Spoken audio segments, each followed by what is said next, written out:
Charlie, thank you very much for taking the time to sit down with us today. Glad to do it. You spent a lot of time today talking about how people who think that they can beat the market averages are probably fooling themselves, how much tougher it's gotten to be a value investor or even just an investor in general. And I was just wondering, do you think the golden era of investing is over? Well, not forever. Why? Well, because I think it isn't like the last recession or the last big opportunity that the world is ever going to get is past. There'll be opportunities in the future. There are times that are easier and there are times which are harder. So is right now tougher just because valuations have come up so much? Of course. So you think A, the valuations have come up, and B, the competition sorting through those opportunities is more intelligent and more aggressive and more numerous. Of course it's harder. Do you think that the net result is people are going to get worse results? Do you think that the number of people who are smarter, who have better information than they used to, that will go down, or it will just be a question of valuations coming down at some point? Well, I think valuations will go up and down because they always have. And I think we'll have smart people in this game forever. Lots of them. The opportunities that we all remember came from a demoralized period when about 90% of the natural stock buyers got very discouraged with stocks. That's what created the opportunity for these fabulous records that my generation had. And that was a rare opportunity that came to a rare group of people, of whom I was one, and Warren was another. So you're talking... And people who start now have a much less... they have lower opportunity. Do you think we saw a generational low after 2008, beginning of 2009? Generational?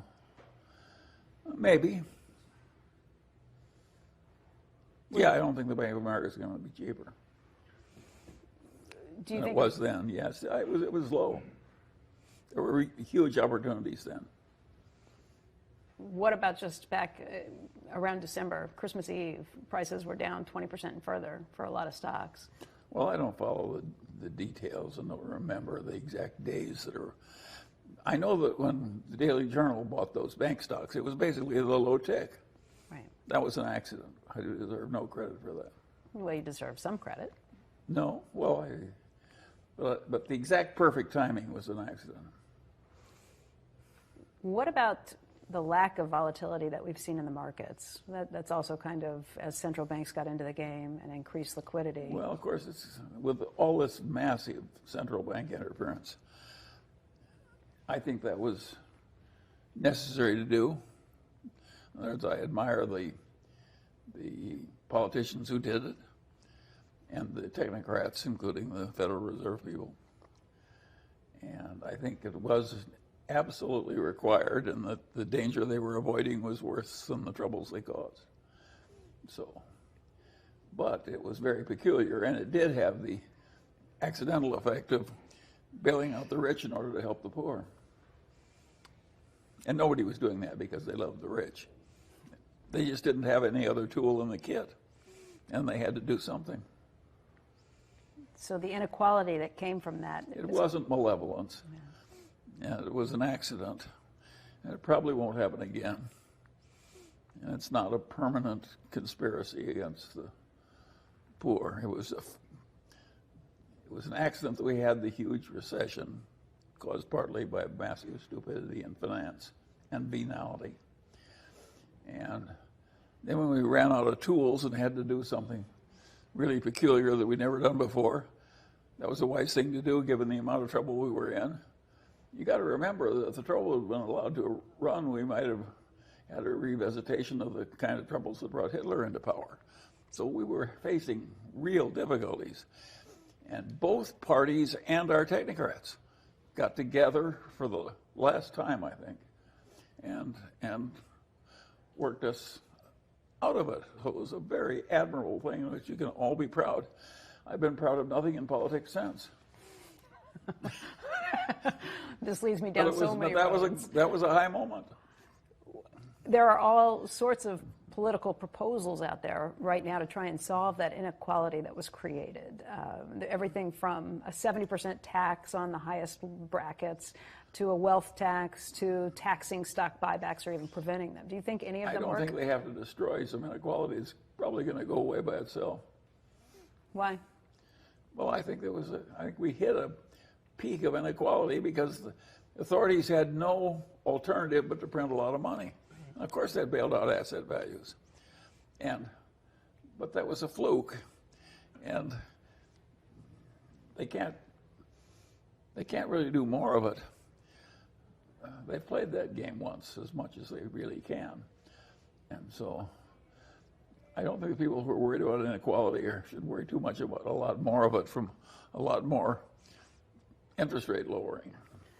We are still stuck with this populist fervor, though. And yeah, sure, but that's the natural as breathing. How do you think that plays out? Well, I don't know. So far, it's played out in waves. Mm-hmm. Sometimes the Democrats are in and sometimes the Republicans. In my lifetime, the country has run better net because we had two parties, each of which was partly in control. If either party had been totally in control of all branches of the government, I think we would be way worse off today. You think there's room for a third I political think party? by going back and forth with a lot of political tension, I think we got about the right amount of social safety net. It would have been evil not to have as much, and we probably couldn't afford a lot more.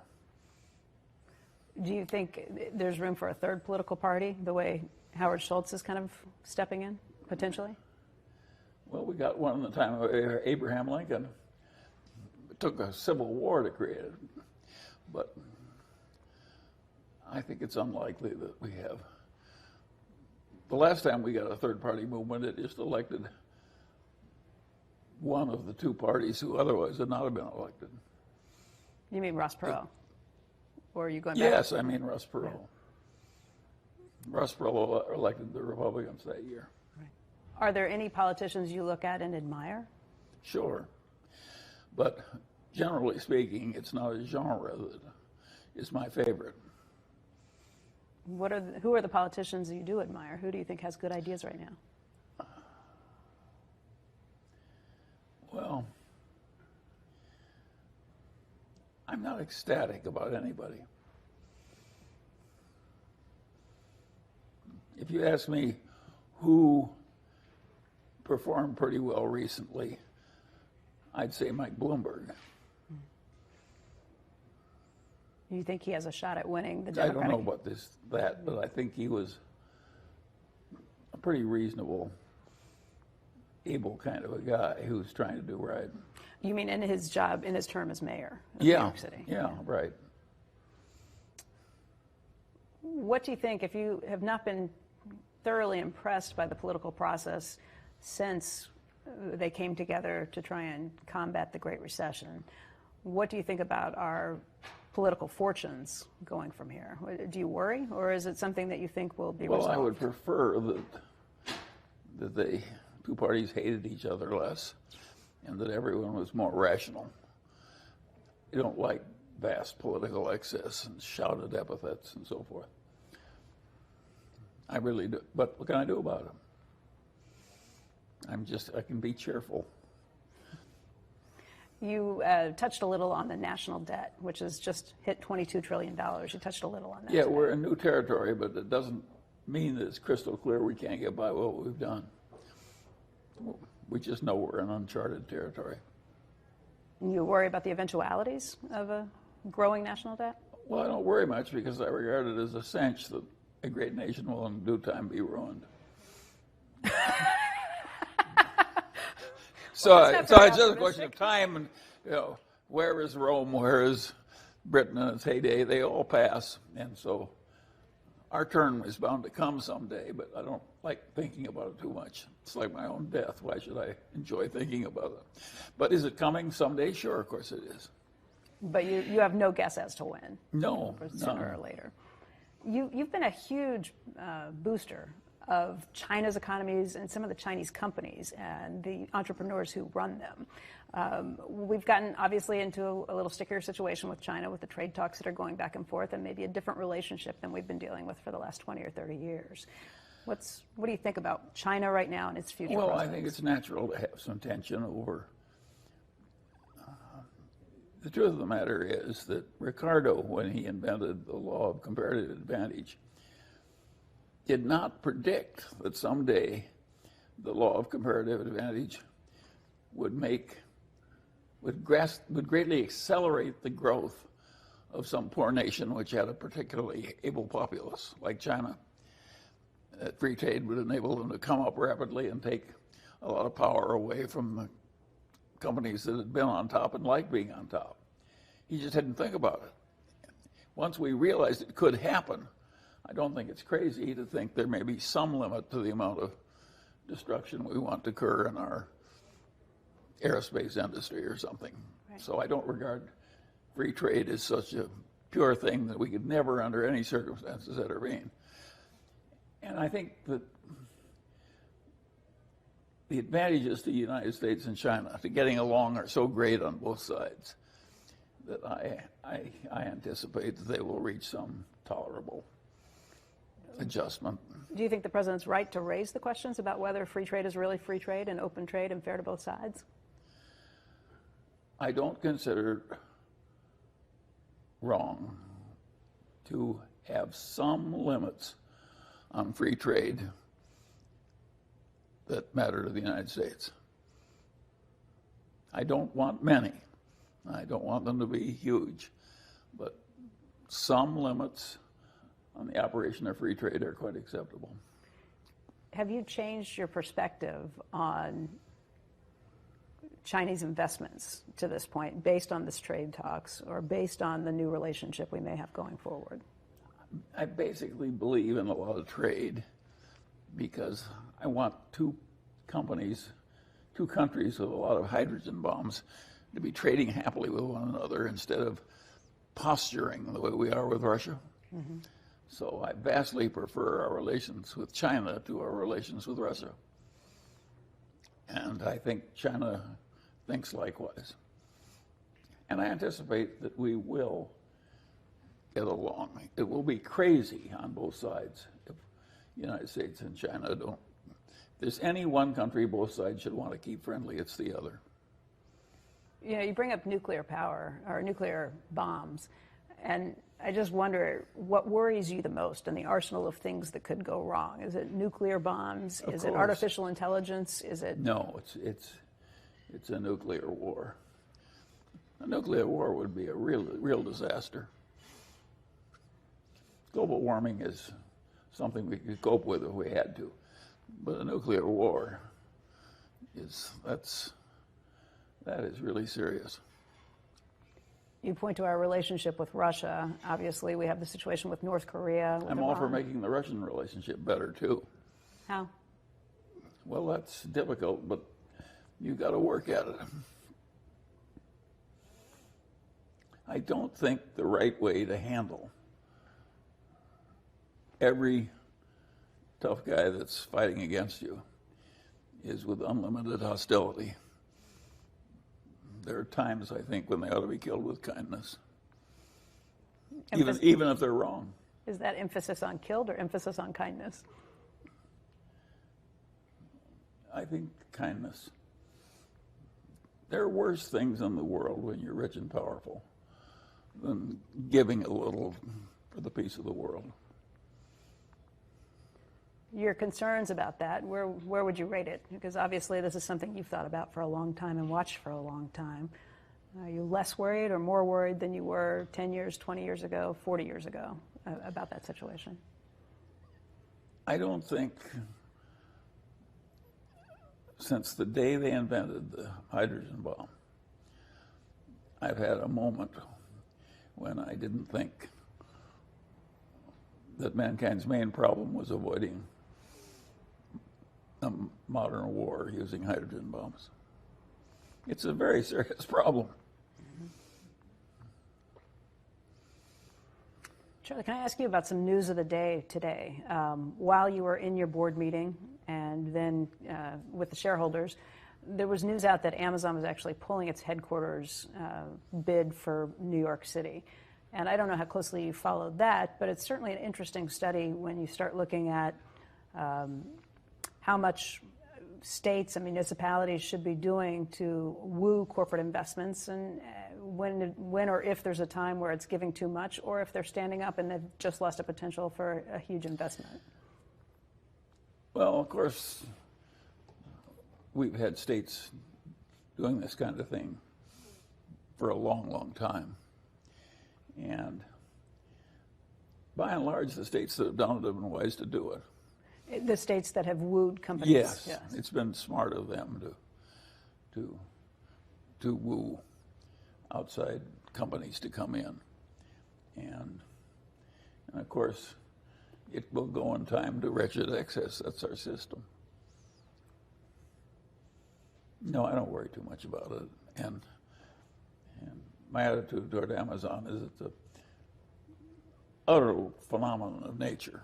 I mean, it's hardly ever been anything like it in the history of our country. And very talented, driven people. And I would not have predicted the success that happened. And now that it's happened, I wouldn't want to predict that it was going to stop either. I think it may run a long way.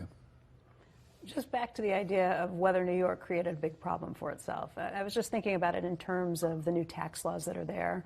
And the blue states, the SALT states, have lost a lot in the new tax legislation. It's basically punishment from the government for having such high local taxes because you can no longer deduct those on a federal level. So New York's going to get hit with that. You combine that with the idea that it's not going to be not just only wooing Amazon, but what message that may send to the broader business community. Could a state like New York or someone in the Northeast region really have shot themselves in the foot with a double whammy? There are a number of places that have shot themselves in the foot. Connecticut, California, New York City. It's been serious. And driving the rich people out is pretty dumb if you're a state or a city. And the idea that you're going to help New York by driving the rich people out, of course it hurts New York. And of course it hurt Connecticut. The idea of that beautiful real estate in Connecticut, down 50% in value, they've driven out all the rich people. And California is doing the same thing. I know a lot of rich people who left California. I think it's really stupid for a state to drive the rich people out. They're old. They keep your hospitals busy. They don't burden your schools, the police department, your prisons. They give a lot. Who wouldn't want rich people? I think Florida and Hawaii have both been very smart in the way they've recruited rich people. And I think Connecticut and California have been stupid. Do you think the country risks some of those same stupid policies if you tax? Well, some of the people in California are so anti-growth, they like driving the rich people out. That's not my view, but you can understand why some people think that way. Let's go back to Amazon and the growth that you've seen there. I know in the past that you've Well, said... it's incredible what they've done. Yeah, and you've called Bezos ferociously smart. Yes. What do you think about the prospects for Amazon longer term? There are some movements in Washington that push back against him, whether it's because he's the owner of the Washington Post or whether it's just one company getting too big and regulators worrying about that. My guess is he still has a long ways to go. Up. You're a lawyer, too. Was. Well, once a lawyer, always a lawyer, correct? Not really. That's a long time ago. What do you think about his move that he's made recently with the owner of the National Enquirer to say, look, he just came out and said, they're blackmailing me. They're extorting me. Well, I admire people who simply confront problems head on. So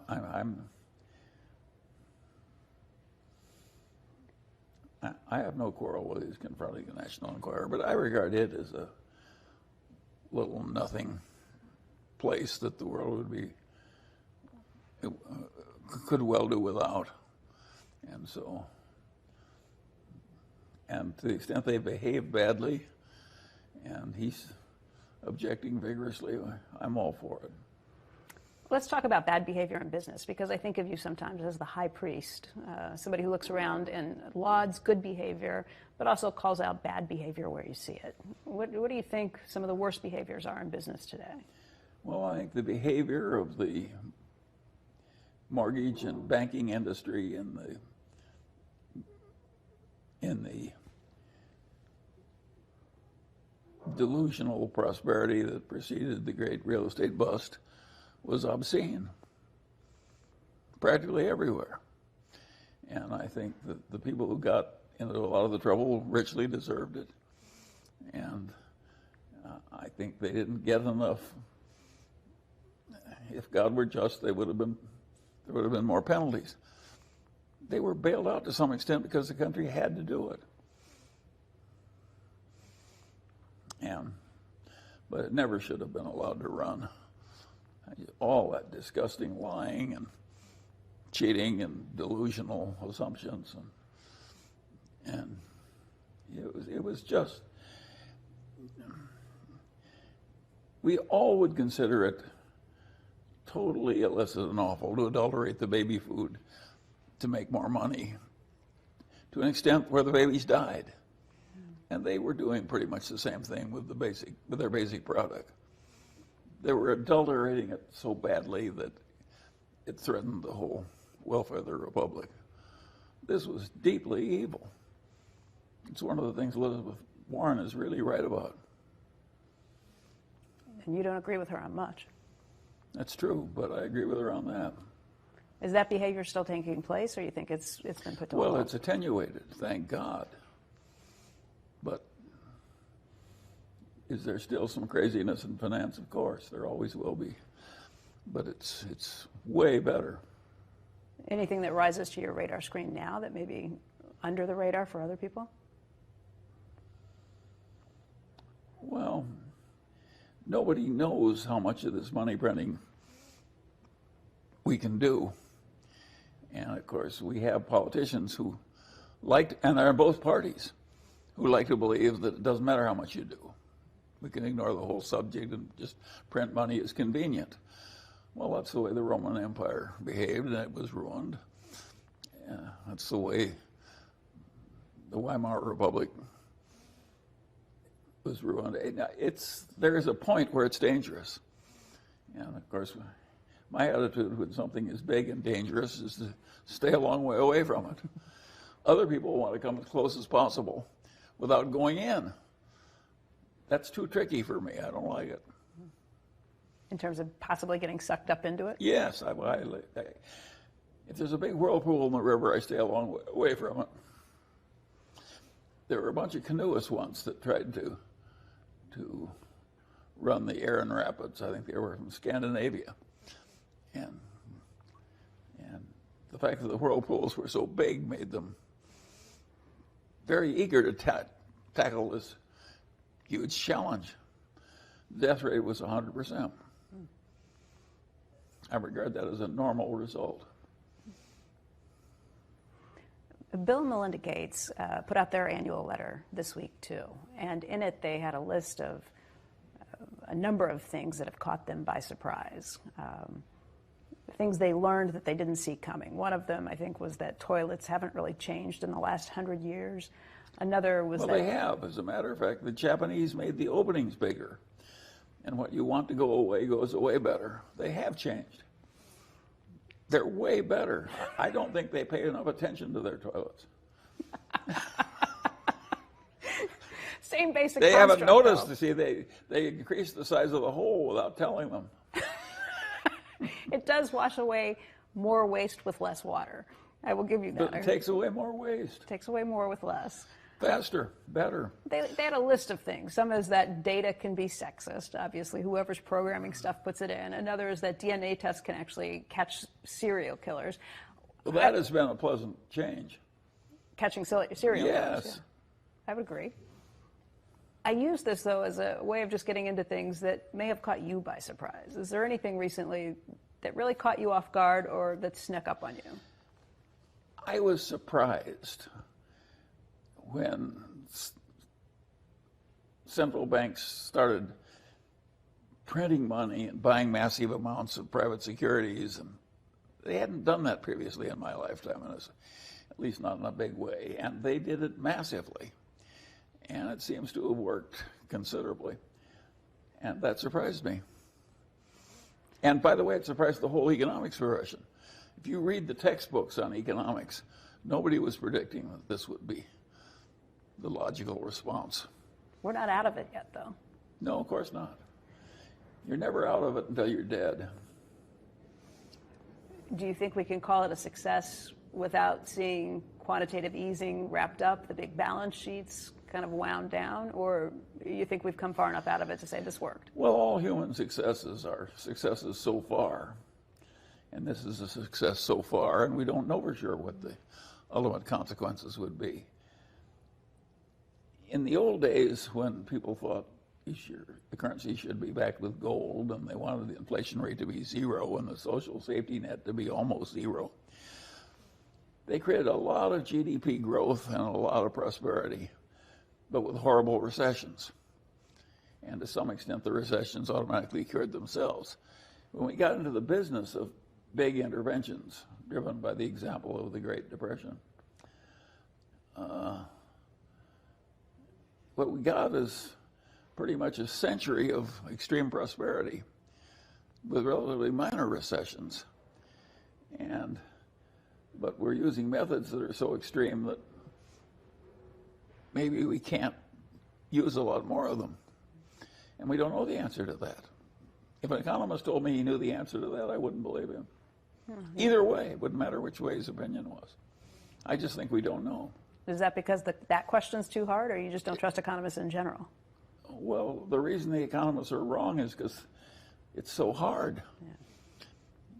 Yeah. You know, the Greek philosopher who said, a man never steps into the same river twice. You know, the man is different, and so is the river when he goes in the second time. That's the trouble with economics. It's not like physics. The same damn recipe, at a different time, gets a different result. And I don't think the economics profession, I think they're gradually coming to that recognition, but it makes their subject harder, not more easy. And they weren't handling it so perfectly even when they thought it was easier.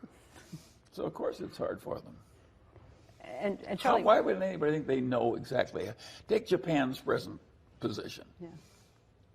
Can Japan double its national debt just because it feels like it from here? I don't know. I don't know.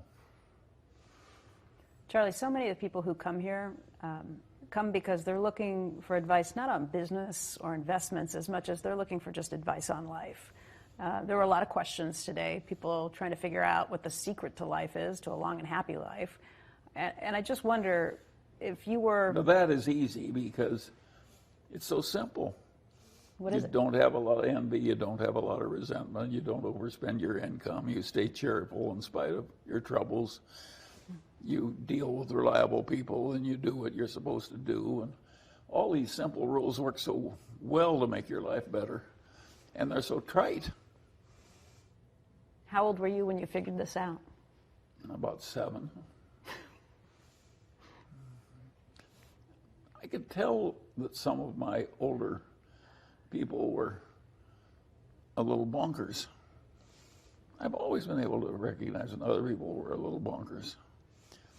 And it helped me because there's so much irrationality in the world, and I've been thinking about it for a long time. Its causes and its preventions and so forth. Sure, it's helped me. And staying cheerful